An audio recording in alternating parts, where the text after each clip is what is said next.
Things were very busy on the island of Sodor. Sir Topham Hatt was away on vacation, and all the engines were doing their best to be really useful. But Thomas the Tank Engine did not feel useful at all. James teased Thomas for bumping into the buffers. Gordon scolded Thomas for being late. They made Thomas feel unimportant. "Important is big," Gordon told Thomas, "and we are big engines. You are small." "Bossy sprockets," grumbled Thomas.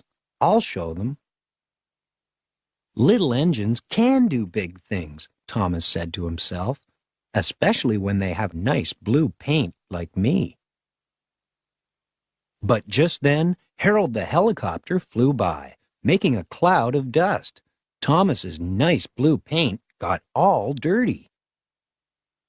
Two nasty diesels made fun of Thomas.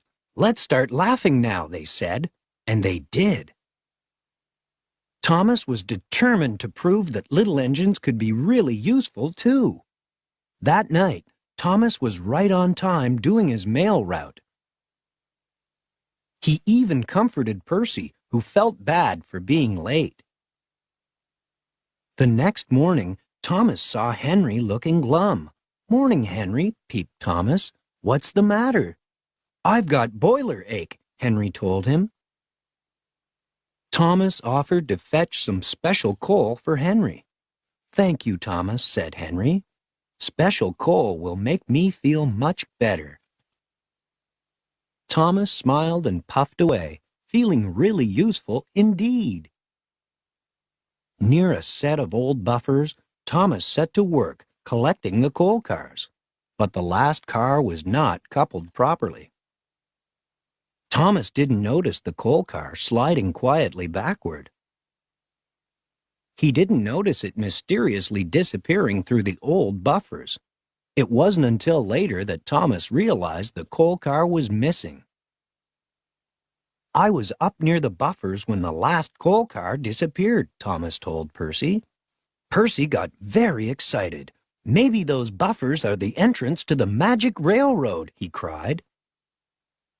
The engines had heard the legend of the magic railroad and of the beautiful golden engine called Lady, who gave the railroad its magic power.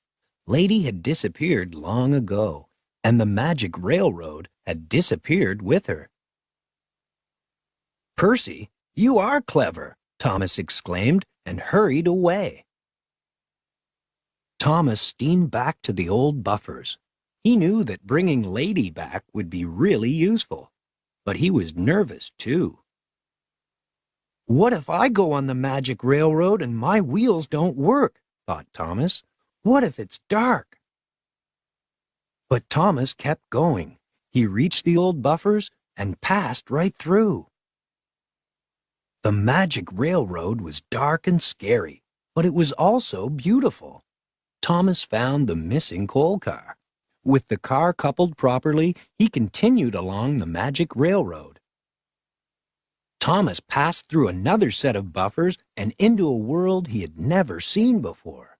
This was the other end of the magic railroad and the home of Lady, the golden engine.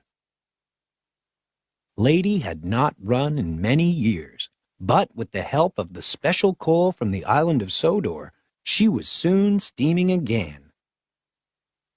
As Lady moved along, her lovely, happy face was revealed once more.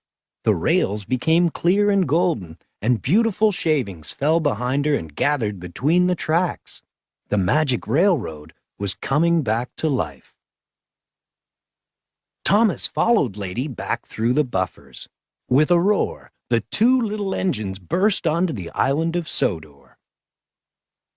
"Hooray for Thomas!" the engines cheered. Lady was back, and the magic railroad would run once again. "You see," said Thomas, "little engines can do big things."